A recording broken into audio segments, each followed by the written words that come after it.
All right, we'll be starting momentarily here.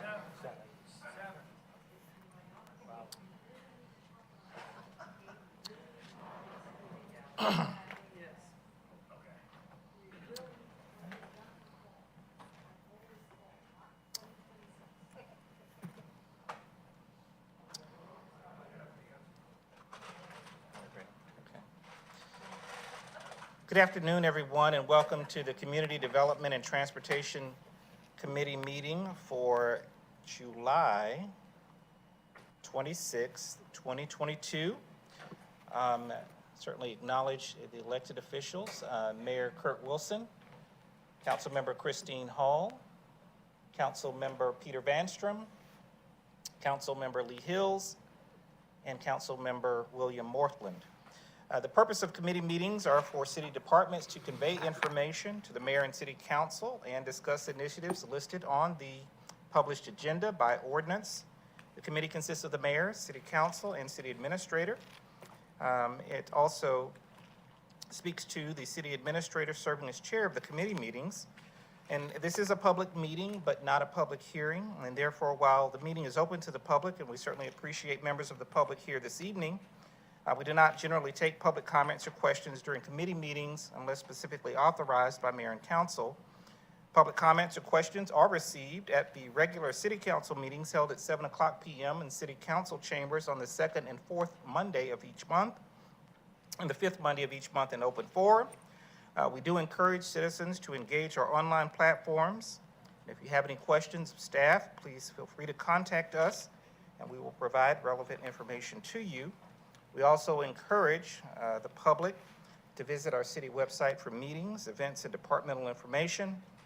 And we certainly highly recommend downloading the City of Roswell app and utilizing our web service portal to report any issues or concerns. The first item on the agenda this evening is the approval of the minutes for the Community Development and Transportation Committee for June 28th, 2022. We'd entertain a motion of approval. Motion for approval by Councilmember Hall, second by Mayor Wilson. Any further discussion? All those in favor? Motion passes unanimously. Thank you very much. There are no items listed under community development this evening that warrant any action. And so we'll move toward transportation. Item number 2, consideration for the mayor and or city administrator to authorize execution of an intergovernmental agreement with the city of Johns Creek for the T-Splost 2 Nesbitt Ferry Road project. Mr. Skalski.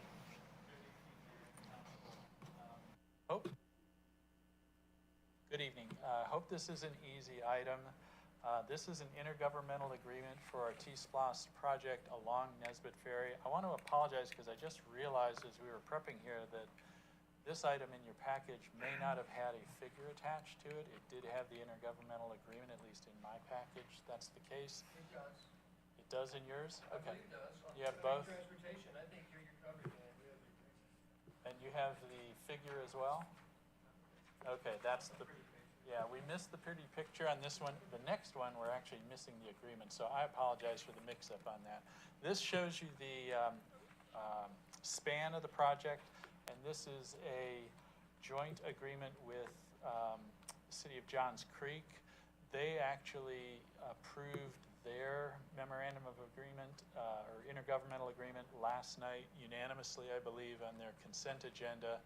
And the cost breakdown here is $1 million for Roswell contribution, with Johns Creek paying $8.5 million or $7.5 million for a total of $8.5. And most of the project is within the city of Roswell's right of way. Johns Creek has a lot of interest in this project and has most of the funding responsibility. Ours is capped at $1 million. So I'll be happy to entertain any questions. This is largely, again, traffic calming, multi-use trails along the corridor and some intersection improvements, particularly at the, again, as needed. The northern section is the section that's in Johns Creek. Any questions? Yes, Councilmember Hall. Thank you. And is Johns Creek doing the construction? They're doing all of the work? They would take the lead on the design and the construction contracting. We would be a 50-50 partner during the design phase, so we would have control over all of the context improvements in Roswell. They would control in Johns Creek, and the maintenance responsibilities are unchanged between the cities by this IGA. Thank you. Thank you. Any further questions, comments? Yes, Mayor Wilson? Yeah, just a question, just so you can edify and educate all of us. So something when it looks too good to be true, it often is. So maybe you can educate us on how this one looks like it's too good to be true, and it actually is what? I would say it's actually true in this case, and it was a reasonable arrangement that we worked on as Johns Creek and the City of Roswell staffs were putting together their T-SPLOS 2 proposals. They had a lot of interest in this corridor, and we have most of the right-of-way, so we had a bit of leverage, and also I think it benefits a lot of our both residents, but it's our border and it's their border as well, and I think prior staff worked out a very agreeable and attractive cost split for the City of Roswell. This, just for the record, if I understand correctly, that the original starting points is, we're ending up with at about 11.6% cost to this project of the 8.5 million. And I believe we started out at 25%. That is correct. So through y'all's negotiations and patience, you negotiated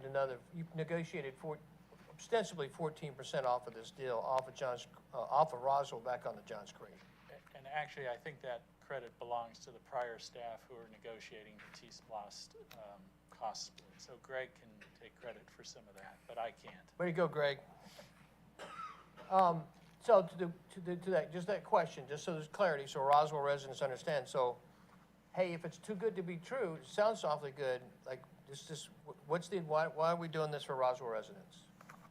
Well, this gives us a tremendous amount of control over the improvements to a corridor that's on a major border to our city. And we can encourage the traffic calming that we're looking for. A lot of this will go towards multi-use trail that all of our residents will use, and it will alleviate some of the concerns that residents have getting in and out of their neighborhoods along Nesbitt Ferry. That's a great point. So often we talk about transportation products, everybody immediately goes to roads, cars. Transportation means a lot of different things, and they have a lot of different disciplines and how we talk about them and design them.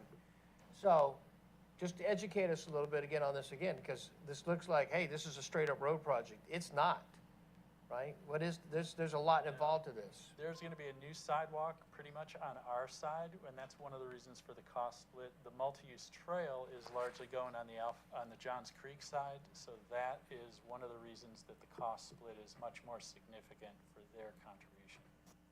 Because of the multi-use trail. Yes. And we all know Johns Creek has been very hot to trot to put this piece together. Yes, sir. They're eager to get it moving. And why would you say they're eager to get it moving? I just think it's one of their most pressing, immediate projects that they can move forward with. Have you had any conversations with Chris that shed any light on why that might be the case, Yeah, Greg? so I think one of the reasons, it was actually identified in T-SPLOS 1 as one of their projects, but Roswell did not want to do anything to Nesbitt Ferry at that time, and they came back to us with T-SPLOS 2, and that's where the previous staff and administration decided we would throw in $1 million and let them move forward with this project. So just sorry to talk through these questions because, I'm just as a resident's perspective. So why didn't Roswell want to do something on this originally when it was voted on in T-SPLOS 1, right? It's two sister cities together, but Roswell ostensibly blocked the project. Why? I'm not sure I can answer that question, and I'm not sure Greg can, although you might be our best shot here. I mean, with T-SPLOS 1, Big Creek Parkway was the big priority. That and the Holcomb Bridge interchange, those were Big deals. Those were the city's priorities at that time, and, you know, as we continue to get requests from our citizens about the sidewalk gaps, especially on the southern side, and because of that and our sidewalk matrix, some of the top-ranking sidewalk gaps that are missing are on Nesbit Ferry on the west side, so that's why this was deemed a priority for T-Splosh too. No, it's always seemed easy to me, but I was just a resident, so I was just curious, why was Roswell not interested in doing a project that Johns Creek was very interested in doing? I suspect Greg may have hit it with the affordability.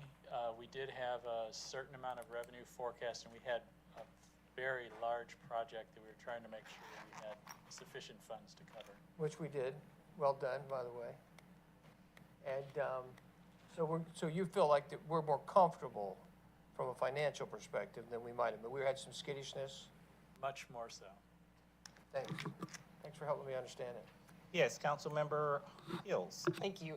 It's my understanding from Johns Creek Mayor and Council that they were receiving a lot of pressure from some of their neighbors. Rivermont Club is right there as well, that they wanted connectivity enhanced. So I think they were all in and happy to have us partner with them on that. Absolutely. No, Lee, I know exactly. I didn't really elucidate the Johns Creek position, which, you know, they've given us a lot of clarity on that. But I was trying to get clear on the Roswell position, like, it seemed logical in the beginning and seemed like our sister city was willing to help bear the majority of it. And why didn't we do it, you know? But to your massive credit, you're paying 11.76% of the project, which is pretty well done. All right. Any further comments or questions? All right. Seeing none, we'll entertain a motion to move this item forward. Motion to move it forward? Motion by Councilmember Hall, second by Councilmember Hills. Any further discussion? Seeing none, all in favor? All right, thank you. Passes unanimously. Thank you very much. Item number 3, consideration for the mayor and/or city administrator to authorize execution of an intergovernmental agreement with the city of Milton for the Transportation Special Purpose Local Option Sales Tax, T-SPLOST, 2, Cox Road Intersection Improvements Project. Mr. Skowski. So this is a similar arrangement between the city of Roswell and the city of Milton. And in this case, this is an intersection improvement project at 2 intersections at the blue arrows. Both of these intersections, Roswell has 1 of the 4 legs. It's in the city of Roswell, and Milton has 3. So in this case, we have a project budget of $4 million that's split 25-75% between the 2 jurisdictions. Again, very similar terms and conditions. We've done some joint projects with Milton before. We have a similar paving IGA that's already been approved, which we're operating under now just for some sections, I believe, of Cox Road King. But be happy to entertain any questions on this. And again, these are largely intersection improvements that are intended for those specific intersections, part of their T-SPLOST program and ours. Councilmember Hall. Thank you, Mr. Knighton. Dan, when you say intersection improvement, what does that mean? Well, this project will define that in the concept stage and bring that forward for design and construction approval before we go to market. So we have the ability, there are probably multiple things that may be looked at, and I think, Greg, you probably have heard some of them from talking to Rob or the city of Milton. Any thoughts here? I mean, some of them could be adding some turn lanes, potential signal, or roundabouts. I mean, anything right now is really on the table, and some of it's going to be looking at the costs and seeing what we can fit within the current budget. And we'll have to jointly agree on Yeah. with Milton, Yes. clearly. This one, Milton will be taking the lead again on design and construction, but we both have basically a role in defining that project. We both have to accept the design concept. And just to follow up, what's the time frame on this project? Like when would they actually get under construction? That depends a lot on two factors that I'm going to refer to often, and one of them is right-of-way acquisition, which has a timeline unto itself sometimes, and utility impacts. So before we can talk about getting into construction, ballpark, this is going to be at least 1+ year out. Intersection improvements usually aren't too bad, but our reference is sort of the similar kind of project, Old Roswell Road and Warsaw, which took us some time to get through the concept stage and the right-of-way stage ourselves on the border with the city of Alpharetta recently. Yes, Mayor Wilson. I'm crazy familiar with King and Cox Road intersection, spent a lot of time there. Can't wait to see what the ideals are there. I'm always amazed my own ignorance of the city that I serve, because I'm looking at the map, and I swear to you, I thought it was inverted. Like, knowing where those pieces are, I thought that was Milton on the other side and Roswell on this side, looking at Cox, right? I would have bet you serious money that's Milton on the north and Roswell on the south. Same with the lines up there by the golf course. Well, that golf course I got, but back down here again, the Milton piece in between Cox, I get that part. But Roswell to the north there, yeah, I'm completely lost here. I'm there all the time. Like, this is very scary looking at this. So are we sure that Milton is there on the south side of King Road? How far down does it run? Not very far, actually. Down past that one big house, that's in Milton. Okay. Yeah, you actually see the sign when you're, I And that's drive that Milton same- on the right? Is Milton's, so this is all Milton there on Cox Road, at King and Cox to the? Yes. It is? That is all Milton. Well, gosh, we were seeking votes from the wrong people when we were running for office. And this is another one because you jump into Milton and back into Roswell as you cross on Etris. I guess it's a different name there, isn't it? Yeah, it changes. Okay, sorry for it's just like, it was scary looking at that and realizing how wrong you can be on something. All right, any further questions, comments? And both IGAs have been approved by legal. Okay. If there are no further questions or comments, we'll entertain a motion to move this item forward. Motion by Councilmember Hall, second by Councilmember Morthland. Any further discussion? All in favor? All right, it passes unanimously. Thank you very much. Item number 4, consideration to approve a construction contract with Backbone Infrastructure LLC for an intersection improvement at Old Roswell Road at Warsaw Road in an amount not to exceed $923,627.47. Mr. Nicholas. Thank you, Mr. Knighton. So this project will improve the Old Roswell Warsaw intersection by making some operational improvements by adding 2 left turns here along Old Roswell Road, as well as making some improvements along Warsaw Road, dedicated right-hand turn lane going north to eastbound Old Roswell. This intersection, the majority of it is inside the city of Roswell. This project, just a little background, we had actually bid this out in 2016. Bids came in quite a bit higher at that time than what the current budget was at that time. And it sat on the shelf. Money was reallocated for it in 2019 as part of the fiscal year budget process. Since that time, we have gone back. We had to buy a little bit additional right-of-way due to some sidewalk changes we made. Alpharetta came in and put a multi-use trail along their side of Old Roswell and Warsaw. So we changed the sidewalk in the southeast quadrant. So we had to buy some additional easements and right-of-way. All that is complete at this time, and we went out to bid. We did receive 3 bids. The lowest responsible bidder was $923,000. Unfortunately, bids did come in high. They are above what our estimate was. Our estimate engineer's estimate was around $725,000. So it was about 27% higher than what our estimate was. But that is pretty consistent from what other municipalities and particularly GDOT is seeing in a lot of their projects that they are letting.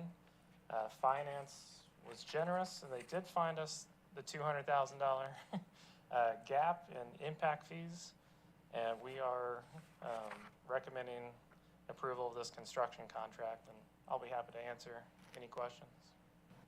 Yes, Councilmember Hall. I beat you to it. There's been a lot of trees being taken down and work along the roadway there on Warsaw and Old Roswell. Is that because of this project, and has that been done on the Alpharetta side, or I see it on our side as well? Are you talking about this development just south of there? Because that was all in Alpharetta. No, along Warsaw, going east or north. So Warsaw north of Holcomb Bridge, that's for the Big Creek Parkway project. Okay, that's part That's of the Big Creek. further south of this intersection. And then further south, there's been trees and what appears to be maybe potential widening. I was just wondering if that was as a result of this project, or why those trees were being taken down. No work has been done yet related to this project. Okay, thank you. Yes, Mayor Wilson. So, again, this is a spot I know super well in our city, spent a lot of time here. Any thoughts on left-hand turns out of the church there? So, you know, the building to the right, there at the intersection of Old Roswell is the old kind of Chamber of Commerce building. The building to the left is the church, and making a left out of that church, well, come on down. That's really the real main pivot point, making a left out of there. Very, very difficult. Did we look at that at all? Because I know most of the traffic doesn't turn right, it turns left out of there. I don't know if that was looked at in the initial concept. I know there's been a lot of, you know, when this backs up, when there was one or two cars trying to turn left, I know there's quite a few conflicts up here because this is like a right turn lane. Exactly. People will jump in there, and then it's a conflict up here at the intersection.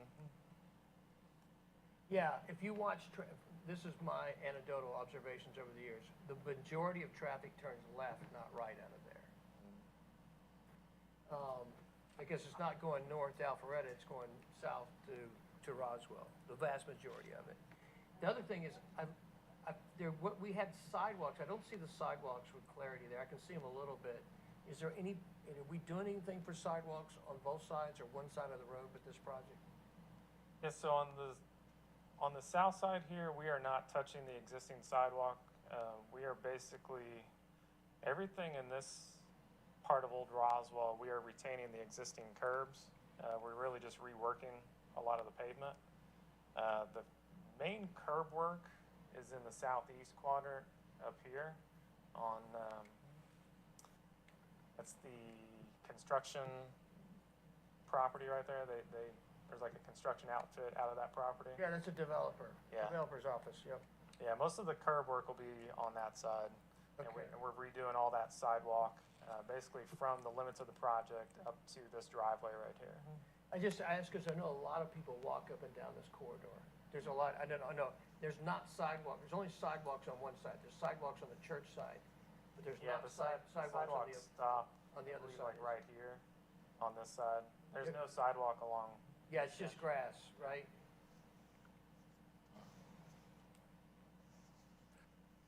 We are adding sidewalks on the southeast corner around that. It's under the red line, and that's Yeah. the green line that you see on the right leg. Really? Yes, so that is sidewalk. It's being widened, I believe, to match the section on Yeah, Warsaw. that'll be the 8-foot multi-use trail along there. I just know there's a lot of families that live right there. And I'm trying to think how they get up and where they come across safely. Is there a traffic light? There's a traffic light there. There's a traffic light there. Yes.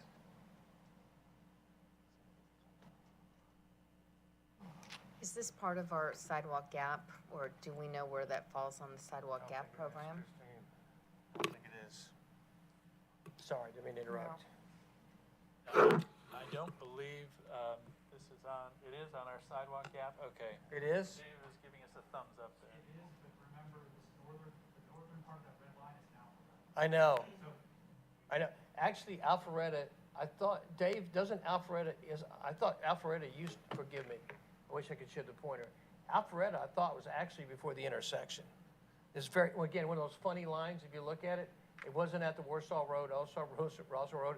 It's actually, it's a really funky place, if I remember looking at the line. Am I right? Like, it's not as clean as it looks here.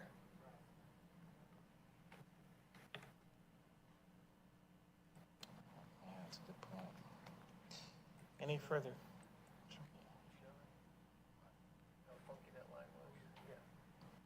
Any further questions or comments?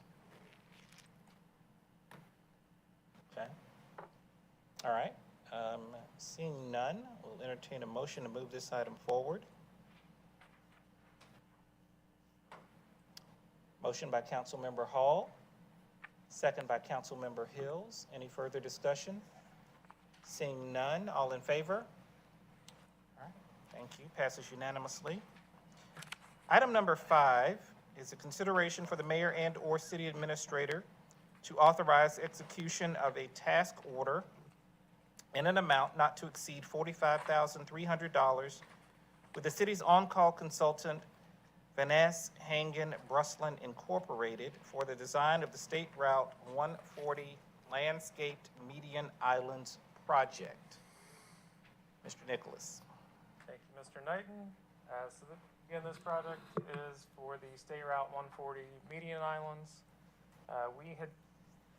We brought this to committee back in September 2021, initially for a design task order for 2 islands. And at that committee, we were tasked with looking at potential locations and coordinating with GDOT on those locations before we agreed to sign the task order. We have done that since that time. So we identified 9 potential locations. The project would be between Old Alabama Road and Nesbitt Ferry Road. Just walking through some of the locations, the potential locations along State Route 140. We have 3 in the area of Holcomb Woods Parkway that we've identified. We have 1 that's in between Terramont Road and Caliber Creek Parkway. And then we have 1 near Old Scott Road. Then 1 just east of Steeplechase, in between Steeplechase and Champions Green Parkway. And then 1 at the Champions Green intersection. And then there's another one just east of Champions Green, and then the other one down here on the eastern side is near the Steeplechase, that's on the eastern side there, near like the Puppy Haven. So right now, and these would be low-lying landscape median islands. So we are proposing to design 3. Our proposal is to have our consultant design these 3 and get the encroachment permit with GDOT. During this process, we would look to potentially do some of the design on these others in-house once we get approved permit plans from GDOT, and then seek additional funding for additional locations. We did present these 9 locations to the Transportation Commission, and they will be looking to make a recommendation on the first 3 locations that we would design and construct. And with that, I'll entertain any questions. All right, thank you. After you. After you. Councilmember Hall.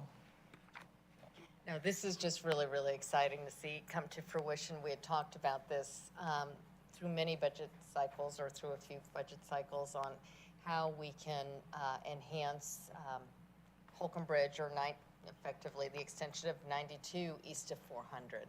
So really, really glad that we're here, and we're going to be able to really enhance the look of that section of road, and perhaps we can even start looking at areas where we can put the white picket fences and sections on there next, just to sort of have it continue through in that same type of look. But thank you.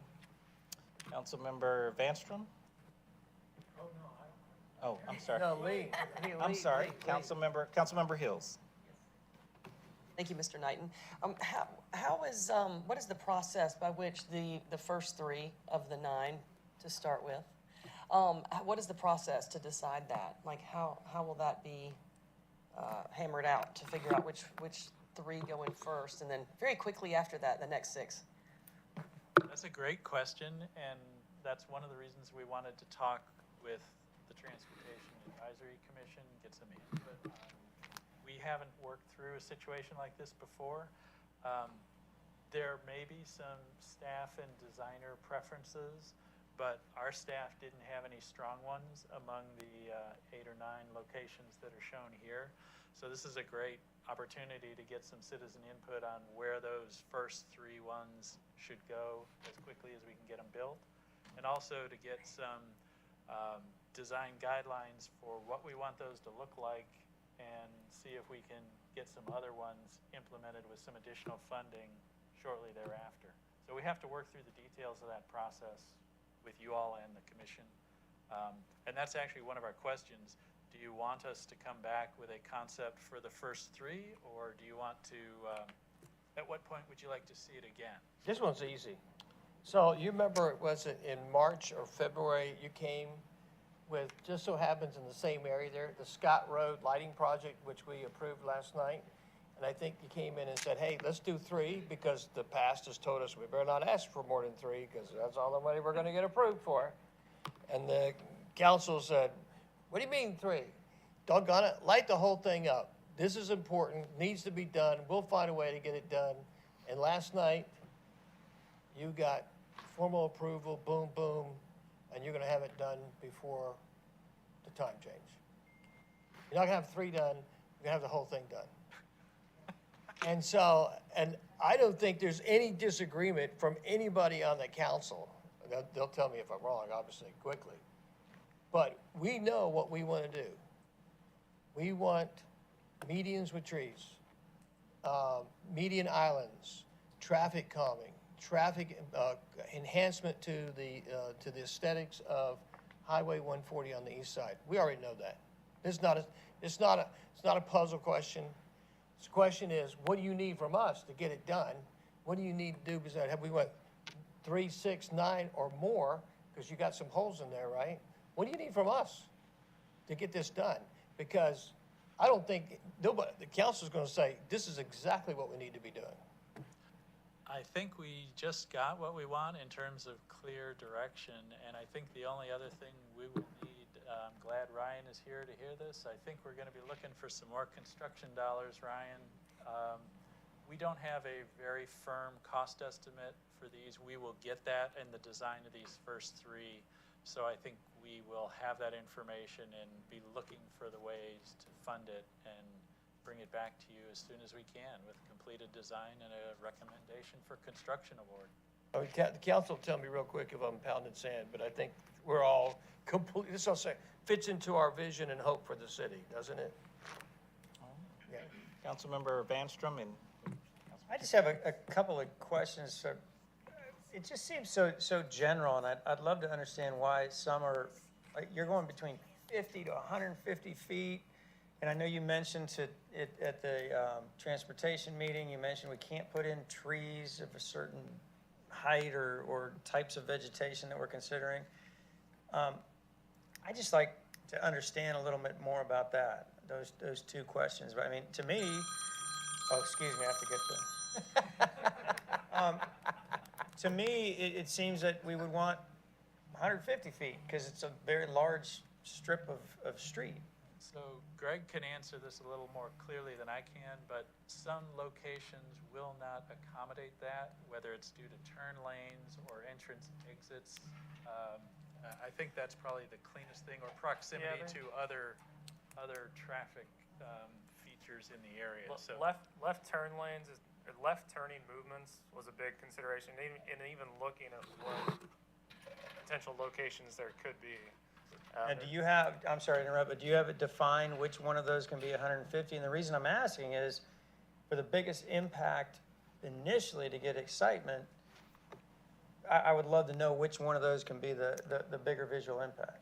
The biggest one we could probably do is this one right here. This is in between, this is Martin Road and Terramont. And then here is Caliber Creek Parkway. That is just a large two-way left turn lane that's Do you want to go to the Underutilized. PDF that shows the individual ones?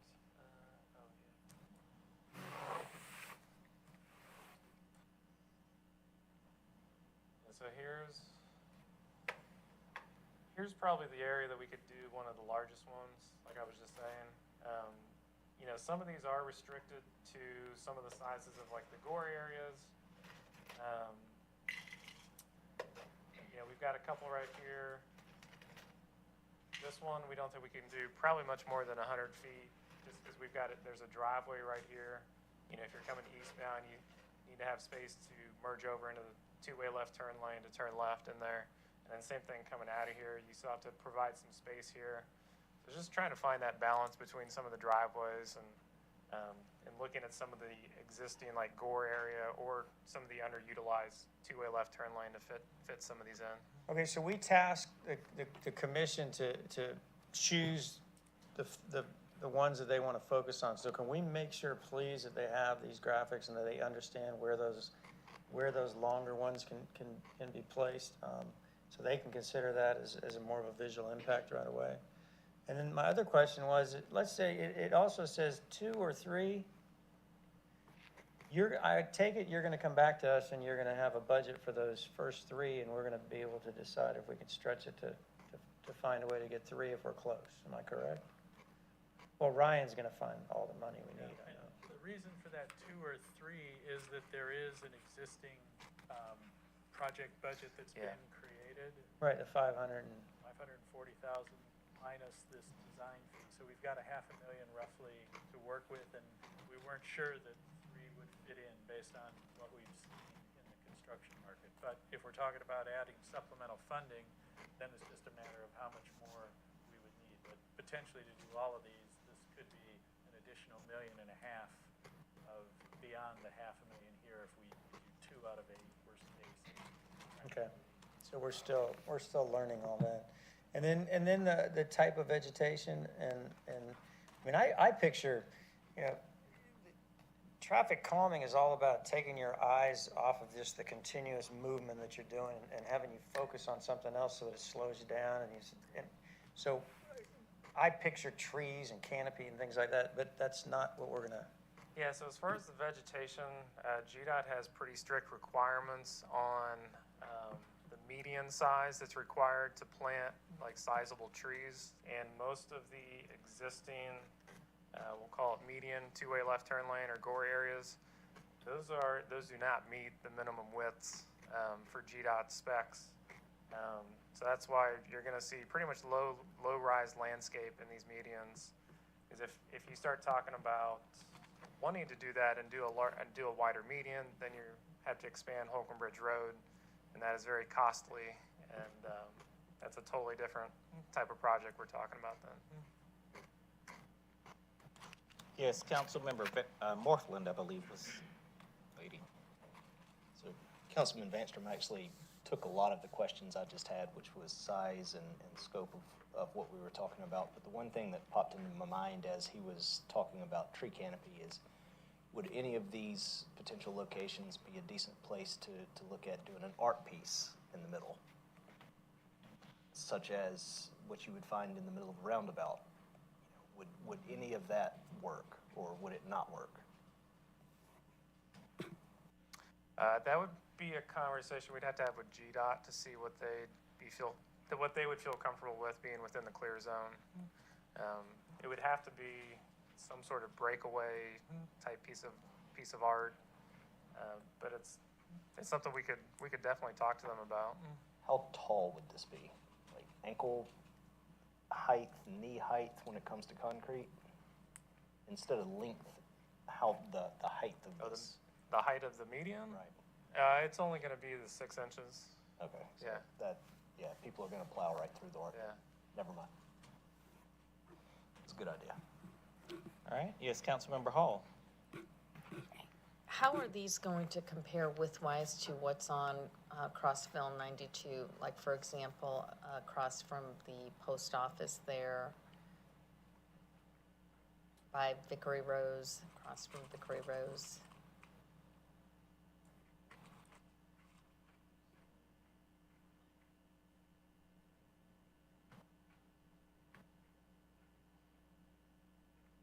How wide are those?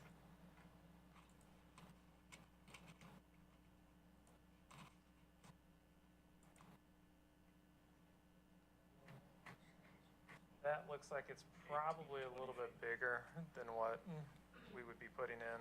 So you're gonna put in more with where it tails off, like if you continue west?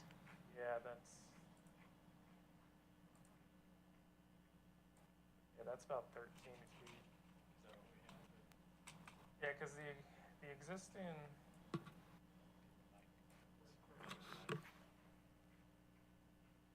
just for an example, we talked about the longer one in between Terramont and Caliber Creek. The existing lane width of the center turn lane is 14 feet, and typically, and part of the whole design and coordinated with GDOT is to determine, where we can set that curb. Typically, they would have us set it off 2 feet from the edge of pavement. So then we're talking about basically only 10 feet of median. So that's why we're doing the low rise. The road is different, it doesn't stay the same width all the way west to the, Not the median. it's narrower here and, Yeah, it's more narrow on this side. You've got 3 lanes on the other side too, more width. And the lanes are the same width. The 2 lanes are the same length as the 3 lanes, right? You just have an extra lane on the other side. Right, The lanes aren't even narrower. right. But to Christine's point, what's fascinating about that is that 18-foot median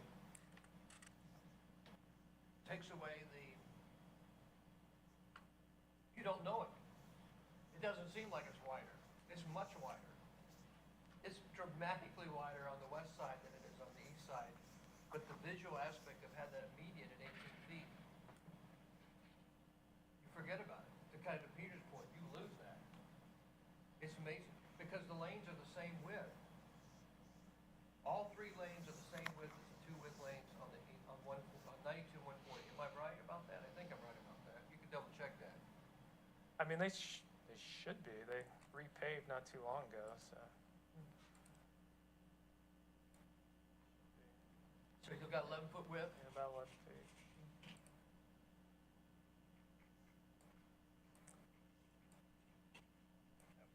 Western section will widen much later.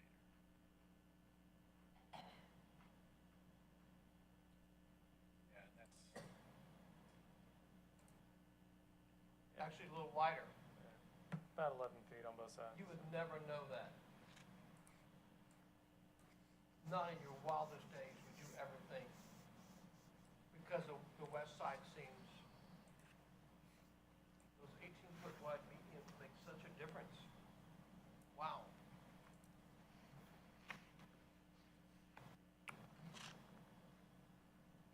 Any further questions or comments?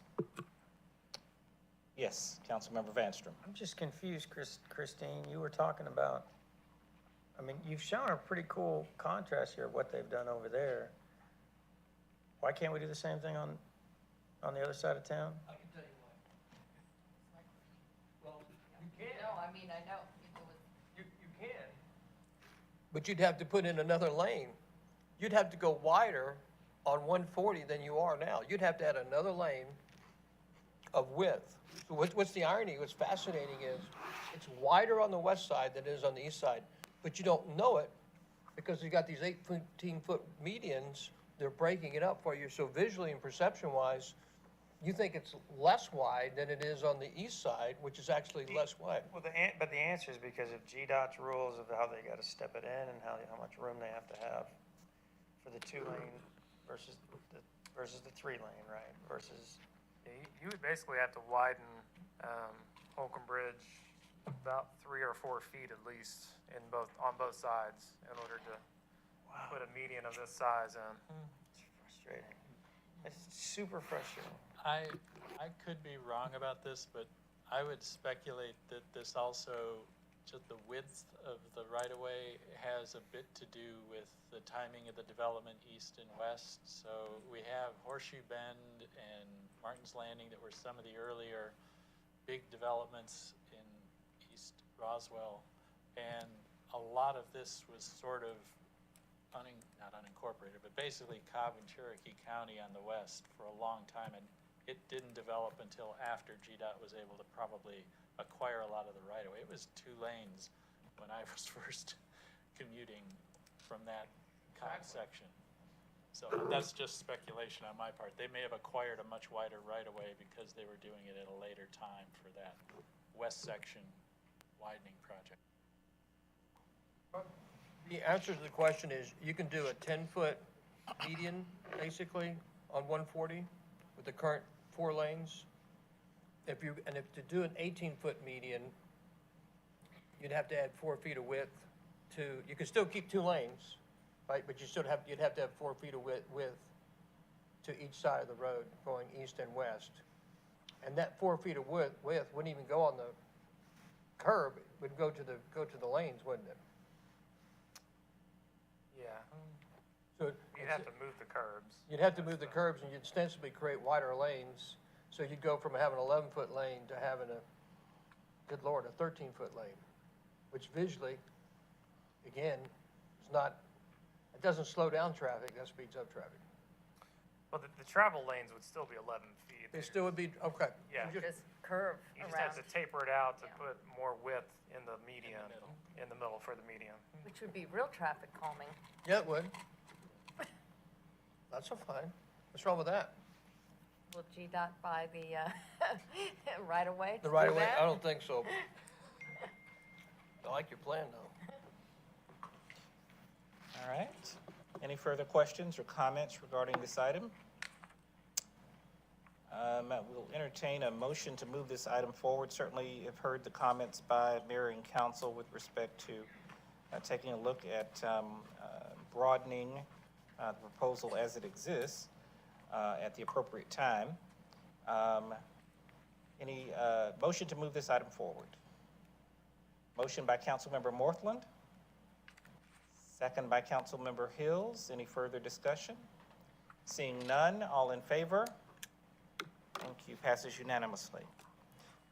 Item number 6, discussion of the Old Alabama Multi-Use Trail Project. Mr. Nicholas. So we are back talking about the Old Alabama Multi-Use Trail project. This is the multi-use trail seeking guidance for the typical section along the Big Creek Park frontage. We did present some information back in April 2022. This has come before the mayor and council numerous times, several times back in 2021, discussing the trail location as well as the contract or task order for the design consultant. At this point, we do have 4 options that we'll take a look at here in a second.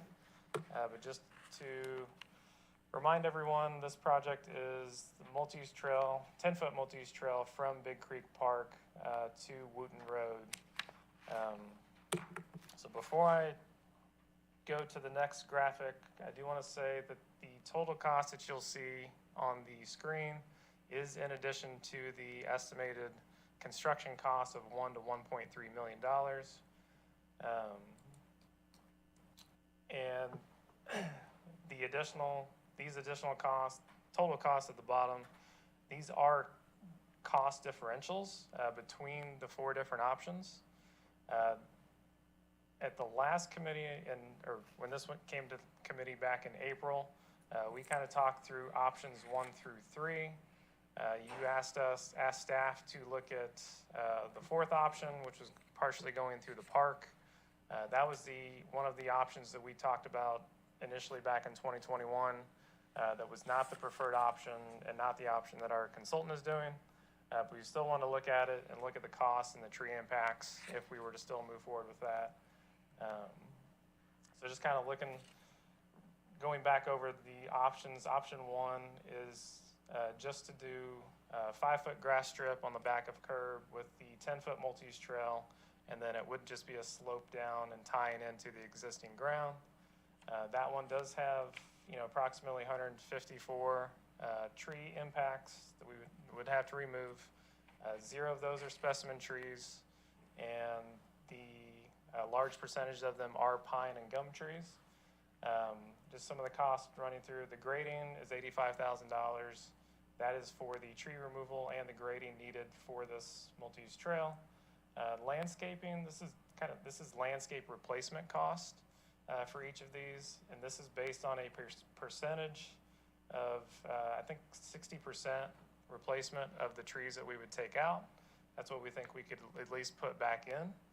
And then the other cost that's shown here for option one, that is for some additional trail work that would need to be done as a result of this slope hitting the existing walking trail.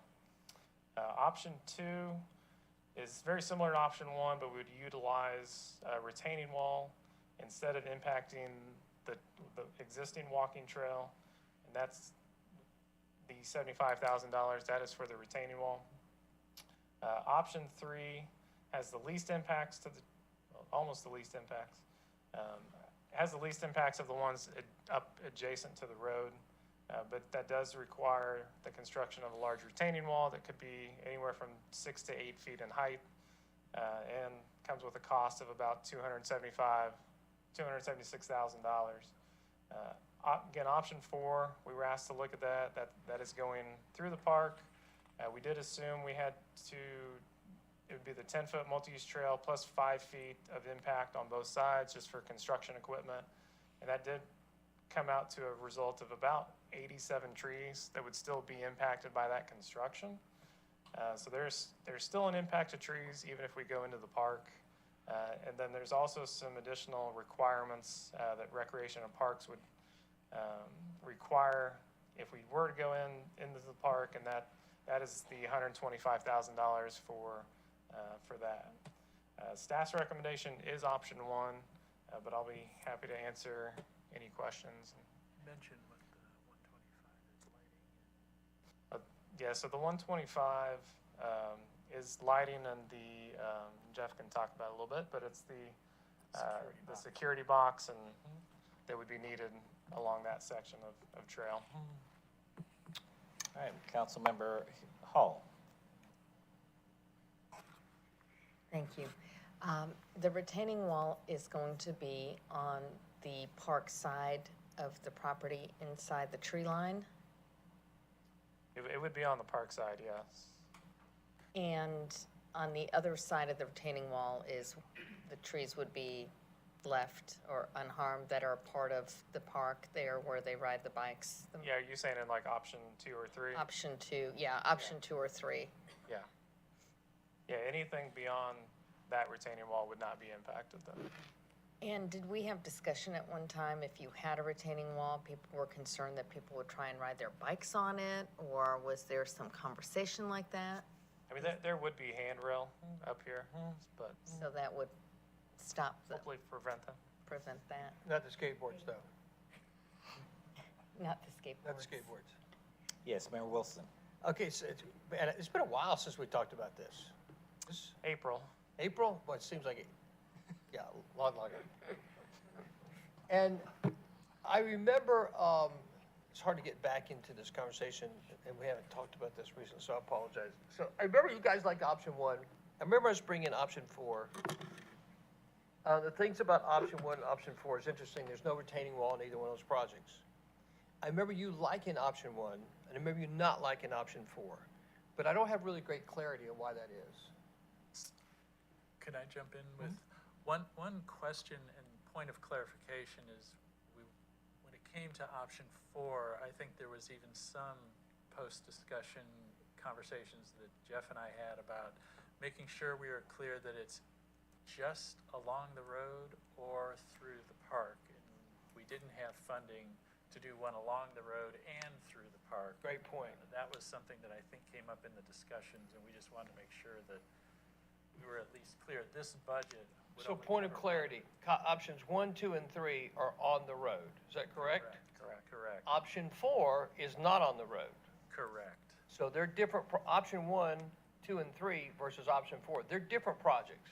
And could you go back to the graphic that just shows where the trail is? And so we're talking about that frontage really between the light and the entrance to the park that's different. The rest of the route north of, east of there is fine. Yeah, and if we keep it up along the road, you know, we've already had some coordination. We would likely still have some sort of path connecting to the park. You know, one of the big challenges with considering taking this multi-use trail through the park is that the park closes at dusk. So that is why staff's recommendation on transportation, we would prefer to keep it up adjacent to the road, but we are open. Interesting. Yes, That's Councilmember. a whole nother issue, isn't it? Anyway. Yes, Councilmember Vanstrom. I'm older than the mayor, and this was a long time ago, and I'm not remembering why we would take 154 tree impact and not be considering only 115 when the cost is so much just similar. Why not option 2? What's the holdback there?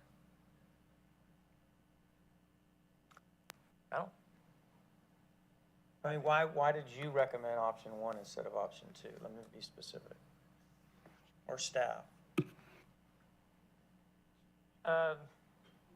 Concrete costs keep going up.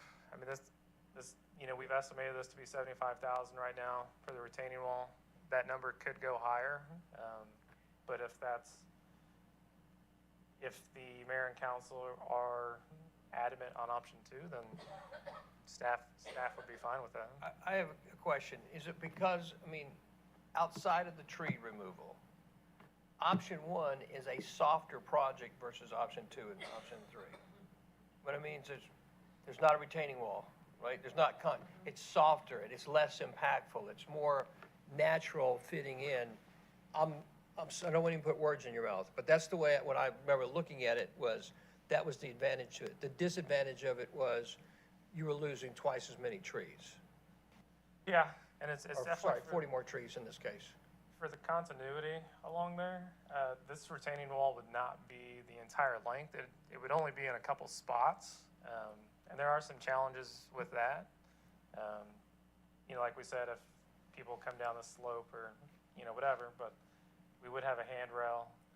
If we just do the slope, we have the option to really do a nice kind of landscape plan along there and kind of replant really nice frontage along the park frontage. Can I ask a dumb question along those lines? Without the retaining wall, based upon your doing this a lot, what's the opportunities to have more washout long-term on the pathway? Because I don't have an artifice to help me out, i.e. a retaining wall or something to kind of help. I mean, I'm going to get more washout with option 1, aren't I, over time? No, so the trail sits above. So I don't know Okay. if I follow. Well, you, Yeah, Erosion and sediment, is that what sir? you're worried about runoff from the? Yeah, I'm worried about the ultimate, yeah. This is a fill wall. If this were a cut wall, that'd be a little bit different. If we were talking about this slope being, you know, angled up like that, then that's maybe a little bit different story, and we may have more water kind of running down that. But this elevation of this trail is higher. The existing ground is down here in the park. May I? Yes, sir. I think what he's getting at is if there's a retaining wall, does that help? Does that create a situation for less possible erosion if you're looking at the unprotected option one on the side towards the park, I would think over time you would see some separation from the sidewalk, some erosion of the soil. You're looking at it from, if you were looking at converse to what we're talking about, if the runoff is from the sidewalk down, does the retaining wall help at all, or is it nothing? Is that, I'm not sure that there's gonna be much of a difference there. So the slope on the multi-use trail is actually toward the roadway and the drainage system on the road, so it should be going towards the road and not eroding back toward. Follow up to that question, because, you know, we're approaching this as lay people, right, with our limited life experience and just making interpretations. So you're saying our options 1, 2, and 3, we'll leave 4 out for a second, same impact in terms of the livability of the trail over time, regardless of erosion and other issues? They're all relatively have the same lifespan? Yeah. What is the lifespan of the trails? 30 years. 30 years? Yeah. So 30 years for any consequential reinvestment back in either one of these three? And you like option 1 the best because of cost? And if I could just interject here, I think this is not a super strong staff preference here. I think between option 3, we were not too keen about because of the retaining wall. Option 2 was actually something that Greg came up with as a way to minimize that cost and cut the impact to the trees.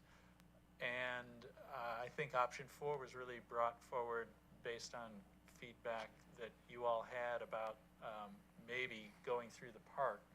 And I think the same kind of general opinion has come from Rec and Parks, which is we could do any of the 3 relatively, they're not that different in cost, honestly. But again, option 1 was staff's recommendation as Greg laid it out for, again, just the softer impact project along the roadway. Let me ask you a question, Dan and Greg. So 154 versus 115 versus 93, options 1, 2, and 3. So, but sometimes, you know, we're just talking numbers. The difference is we are talking some gum trees and some pine trees. Are we talking 100-foot pine trees? Are we talking 27-foot gum trees? What are we talking about? How are we making those counts? So those counts were pretty much anything, I believe, anything like over 6 inches was identified. 6 inches? Yeah. It's, Diameter. yeah, 6 inches in Give you a diameter. 6 inch diameter, okay. Wow. Trees. All right, so what about height, though? This is just pure on diameter, right? So, but some of it, I mean, how would some of it be identified as brush? Let's take a look. Yeah.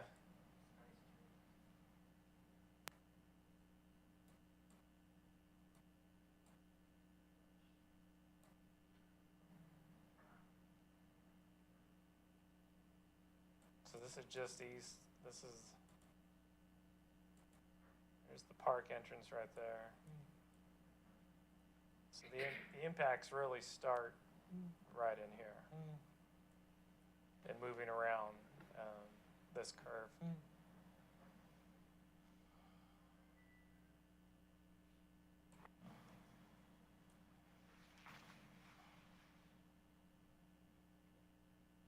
So option 1, you're losing 155. Option 2, you're losing 115.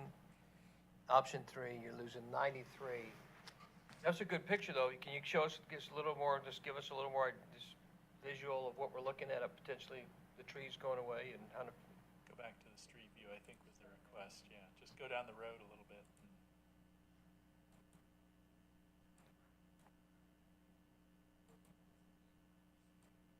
And you're taking more trees off because you're going to the left more because you have to slope it down instead of making a wall. Yeah. It's a little hard to see, but yeah, you can kind of see it. It does drop off a little bit, kind of behind this first like wave of trees. There we go. Come back a second. Come on in a little bit, past the fire hydrant. Just come on in.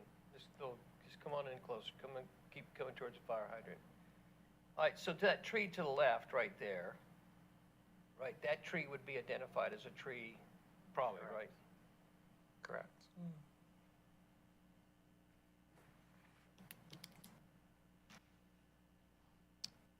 Yes, Councilmember Morthland?